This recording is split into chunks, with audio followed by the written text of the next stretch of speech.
Edge isn't your average puzzle game. In fact, I wouldn't call it a puzzle game because you're never really left wondering where to go or how to progress throughout the game. In fact, I would describe it more like a journey-based platform game before I would call it a puzzle game. Edge is a single-player only game consisting of 25 levels of gameplay in which you guide a cube through an ever-changing maze in a 3D environment, while collecting as many prisms as possible before exiting the level. There is no time limit for each level or penalty for dying, though you do receive a ranking based on the speed and number of prisms collected after each level. And if you manage to unlock all the prisms, you will unlock an additional level, bringing the total to 26 levels of gameplay. There are two methods of control in Edge. My preferred method is to slide my finger along the screen.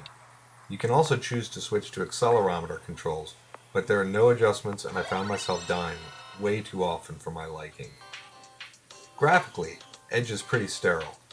The levels are composed of nothing but white and gray tiles on a star-based space background, with the only real color coming from your pulsating cube, the moving blocks, and the prisms you need to collect.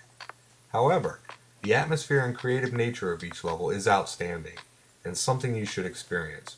For example, on level 13, you will encounter a set of blocks you must ride, and while riding them, they will transform into a robot, and you will need to maintain your cube while it walks next to a set of platforms. I found moments like these excellent, and any lack of console graphics were immediately set aside. Audio-wise, the game is pretty fantastic. The eerie space-themed music featured throughout the levels sounds like something straight out of a sci-fi movie right before something terrible happens. Your cube's movements have a solid and non-irritating tone as well, and the blocks and levers seem to have a nice solid tone to them. Controlling the cube is not hard, but it's going to take some getting used to. There are some pretty tough sections, but there are some tutorial sections nearby which will show you exactly how to get past certain obstacles. This is why I wouldn't classify the game as a puzzle game. There really isn't anything to figure out. The levels play themselves out in a linear fashion, and any trouble spots have a tutorial to help you pass them. I'm not complaining about that fact, as the creative and artistic level designs are good enough for me to recommend you support this development. This is the reason the iPhone and iTouch devices are going to continue to grow in popularity.